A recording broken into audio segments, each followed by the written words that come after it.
everyone, so it's the first preview of the week. I'm going to be running you through the opposition, what they've been up to, form and all that kind of stuff. So obviously it's a big one on Monday night. Newcastle will probably know, well they will know a lot more where they stand in terms of the relegation fight. Look, we're almost there. We know that probably one more win from the remaining 7 games will do it. But difficult one at the Emirates. Only time I can remember just off the top of my head winning at the Emirates was an Andy Carroll header back in 2000 and whenever it was, when we won 1-0 down at the Emirates on a sunny day. But it's going to be a difficult task. We don't have a great record down there, so we'll be down there Monday night as ever. Majority of away games we're there, so we're going to have a look at Arsenal. I've got a bit of stats in front of me on the Mac. They've been out in Dubai, quite similar to what Newcastle had. When we had their friendly, they went and played Al Nassr. They won 3-2. It was a mixture of first team, reserves, fringe players, academy players, all getting involved, and it was a good show. And it was the opening of their new stadium. Al Nassr have Alvaro Negredo in their ranks, so it was a good workout for Unai Emery's men. Now, we're not going to take that fixture into account, because what we normally do for the Gunner fans who are tuning in tonight, we're going to take a look at your last 6 fixtures. They haven't played since they beat Rennes at home 3-0 in the Europa League.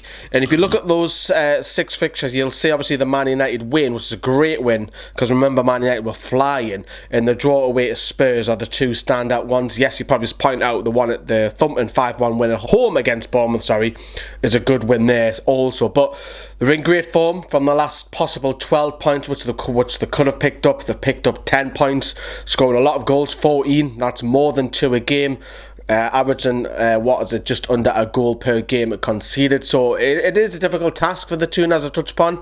If we look at the league table, currently Arsenal are 3rd highest scorers in the league, but Newcastle have only conceded 1 more goal than the Gunners. 4th in the table at the moment. You look at that league table, you've got to say, right, it's 2 from 4. Who's going to drop out of the Champions League? And if Arsenal do and if Chelsea do, one of those are going to have to go on and win the Europa League. Who's going to do that? Can they do that? Do they put the priorities on the Europa League or the Premier League? I think that both clubs, Arsenal and Chelsea, have got to do both, haven't they? They've got to go all front, strongest sides consistently. But who misses out in the top 4? Let us know in the comment and in the live chat as well. Now, as I said, they played Rennes recently with a game that they had to win, because obviously they suffered a surprise 3-1 away defeat. And when we look at this as well, the lineup, I don't think there'll be massive amount of changes. If you look at that lineup now, however you look at it, it's quite similar to Newcastle. Without the ball, it's 3-4-3, and with the ball, it's a wing-back system of almost like a 5-4-1, if you want to call it that, or a 5-3-2, whatever. So then with Petr Cech in goal, and it was a back 3 of Mustafi, Koscielny and Monreal. Maitland-Niles was the right wing-back, Koscielny was the left wing-back, and then he had Ramsey and Xhaka who were the 2 protecting, and then he had the Ozil, Aubameyang and Lacazette. Now, looking at that, there is doubts in whether they make it or not on Monday. Monreal, Xhaka, Ramsey all have doubts, so some of them may not feature. But there is also news, no injury news, and updates on Hector Bellerin, who has got a long-term injury, and injury-prone Danny Welbeck. Both of them remain sidelined. So looking at that, you're probably thinking, you may say maybe Denis Suarez comes in, a changed Leno comes in perhaps, and Socrates, I would have thought the Greek defender will come back into that back 3. I can't say Unai Emery changed the formation. I think it will be a 3-4-3 or a 3-5-2, or however you want to look at it with the ball. Now, our threats for Arsenal fans who are watching, who don't know much about us, we've improved massively since Christmas, since Rafa went this wing-back system.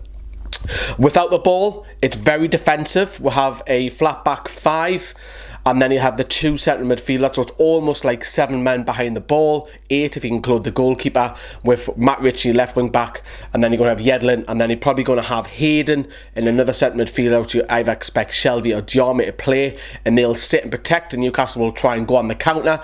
Our threat at the moment is the front 3. You look at Rondon, his main aim, if he's not in the box, is to hold the ball up, to get the likes of Wizards, as I call them, Perez and Almiron, flying around him to get a bit of movement. And when we have the ball, you'll see Matt Ritchie, the left wing back, DeAndre Yedlin, the other wing back, hogging that touchline out wide to provide width, so the likes of Almiron and Perez can play inwards and help Rondon out. That's how we've been playing. It's been working a success.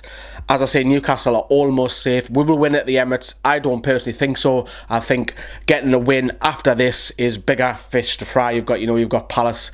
I think we've got Brighton on the horizon. We've got Southampton. If we win against one of those, I think we're practically safe. Maybe a draw. 4 points, yes. 3, I think is enough because we're on 35 at the moment.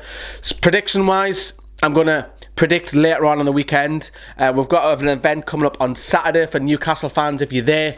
This Saturday, Times Square, we've been asked to help the Premier League with their tour. The trophy is up. Not that we're going to win any trophies, mind you, but the trophy is at Times Square. We're going to be helping everybody play FIFA tournaments. You've got photos signed. You've got Shola Amiobi is going to be at the event as well. We're interviewing him. So come along if you want to know more about that event. Give us an inbox over on Facebook. It'll start from 10 a.m. to 6 p.m. Times Square. If you don't know where Times Square is, it is literally just next to the Centre of Life. You cannot miss it. Centre for Life. There you go. So let us know what you think on that. Please do come down, come along and get involved in it. Score predictions that we'll give it over the weekend. Obviously, you'll see more of the gang over the weekend. The other faces like Johnny and Kyle and that over the weekend, etc., etc. Thanks for watching. Have a good weekend. Ta-ra. Bye-bye.